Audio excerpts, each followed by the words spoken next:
Once upon a time, in the endlessly restless city of Mumbai, where the air carried the mingled scents of rain, spice, sea salt, and ambition, lived Aarav, a street photographer whose camera had become both his voice and his refuge.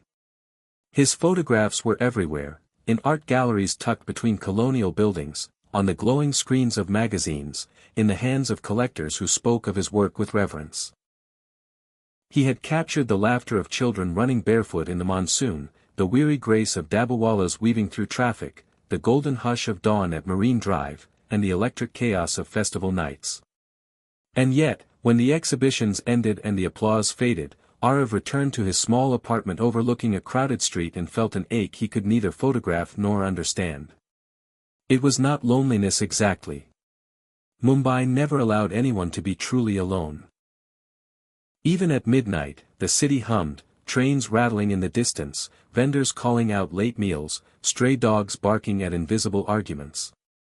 But inside him there was a silence that frightened him, a stillness that no image could fill. He wandered the city as if searching for something he had lost without ever knowing he possessed it. On a monsoon afternoon when the sky had turned the color of wet slate and the rain fell in shimmering sheets, Aarav ducked into a narrow lane in Kala Goda to escape the downpour.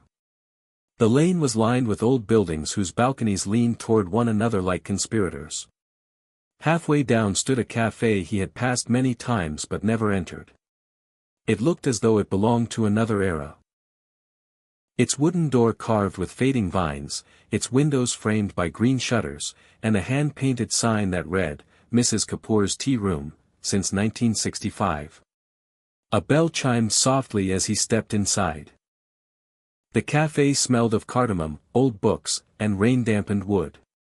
Ceiling fans turned lazily above mismatched tables. Framed black and white photographs hung on the walls, couples smiling into each other's eyes, strangers frozen mid-laughter, a young Mrs. Kapoor standing beside a film star from decades ago.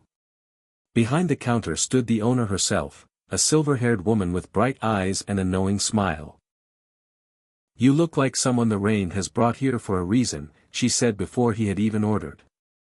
Aarav laughed politely, assuming it was a line she used on everyone. He took his chai and moved toward a table by the window, and that was when he saw her. She sat with a book open in her hands, her hair slightly damp from the rain, a pen tucked behind her ear. The light from the window rested on her face as though it had chosen her above everything else in the room. Outside, raindrops ran down the glass in shimmering trails, blurring the city into a watercolor dream. She looked up. Their eyes met. In that instant something shifted, not in the world, which continued its relentless motion, but in the quiet spaces inside both of them. Aarav felt as though he had been walking for years through crowded streets only to arrive, suddenly and unexpectedly, at a place that felt like home. He lifted his camera instinctively. Framing her through the lens, he realized that every photograph he had ever taken had been leading him to this moment, and yet no photograph could hold what he felt. She did not look away. Instead, she smiled, as if she had been waiting for him to notice her. He lowered the camera. "Mind if I join you?" he asked, surprised at the steadiness of his voice. "Not at all," she said, closing her book. Her name was Meera. She had arrived in Mumbai 2 weeks earlier with a suitcase, a notebook, and the stubborn belief that the city held the story she had been trying to write for years. She spoke of old letters and forgotten love stories, of railway stations and the poetry of departure, of how cities remembered the people who had loved within them. Aarav found himself telling her things he had never told anyone. About the first photograph he had taken as a child, about his fear that he was only capturing life instead of living it, about the strange emptiness that followed every success. Hours passed unnoticed. Outside, the rain softened to a mist. When they finally stood to leave, the city looked different, as though the light had changed. Over the weeks that followed, Mumbai became their shared map. They walked through Chor Bazaar at dawn, laughing at antique objects that seemed to hold entire histories. They spent afternoons in dusty bookshops where Meera searched for forgotten diaries and Aarav photographed the play of sunlight on stacked pages. They ate Veda pav from roadside stalls and watched the sea at Bandra as waves crashed against the promenade like restless thoughts. Wherever they went, Aarav photographed, not the landmarks, but Meera within them. Her reflection in a train window. The way she pushed her hair back when she was thinking. The curve of her smile when she discovered a story. And Meera wrote. She began weaving two timelines together, the love story of a couple from decades ago and her own growing love for Aarav. She wrote of how cities held echoes, how certain places were waiting for certain people to arrive. One day, Aarav took her beyond the city's crowded heart, to a place he had found years earlier during one of his solitary wanderings. An abandoned mansion stood behind a rusted gate, its walls veined with creeping vines. The windows were broken, the courtyard filled with wild grass, but there was a quiet dignity to it, as if it refused to forget its past. Inside, dust motes floated in shafts of light. They moved through the rooms like explorers in a forgotten world. In a corner of what must once have been a study, they found a trunk. Inside lay bundles of letters tied with ribbon, photographs whose edges had curled with time, and a journal filled with careful handwriting. It was the story of a woman from a wealthy family and a man who had been her music teacher, a love forbidden, fought against, and yet never surrendered. They had planned to leave the city together but had been separated by circumstances neither could overcome. The last letter ended mid-sentence. Meera wept when she read it. "We have to give them an ending," she said. From that day, the mansion became theirs. They returned again and again, sitting on the cracked terrace, watching sunsets that painted the sky in impossible colors.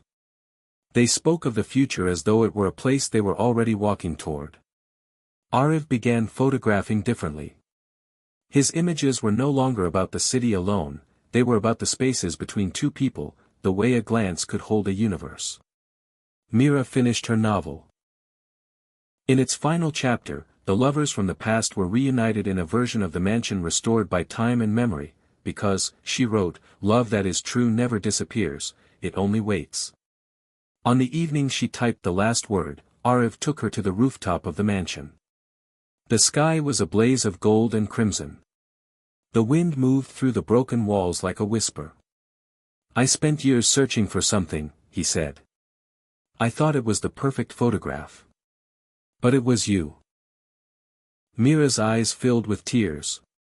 "I came to this city to find a story," she replied. "I didn't know I would become part of one." When they kissed, it felt like the ending of every love story ever written and the beginning of one that had never existed before. Their work changed everything. Aarav's exhibition, "The City Where I Found You," drew crowds who stood silently before the photographs, moved by the tenderness they revealed. Meera's novel became a sensation, not because it was a story of grand events, but because it spoke of the quiet miracles that happen when two lives intersect at the right moment. People began visiting the café where they had met. Mrs. Kapoor only smiled and said, "Some destinies arrive with the rain." Years later, on another monsoon afternoon, Aarav and Meera sat by the same window, watching the rain blur the city into a dream. The emptiness in Aarav was gone. In its place was something vast and luminous, a sense of belonging not just to a person, but to life itself.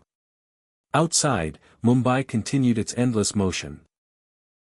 Inside, time paused for two people who had once been strangers and were now the home the other had always been searching for. And in the quiet rhythm of rain against glass, their story went on, not as a photograph or a book, but as a living, breathing testament to the kind of love that transforms not only hearts, but the very way the world is seen. Because sometimes, in a city of millions, destiny chooses two souls and writes a story so gentle, so luminous, that even the chaos of life pauses to listen. And that story, like the monsoon itself, returns again and again, each time deeper, richer, and more beautiful than before. Don't forget to subscribe our channel.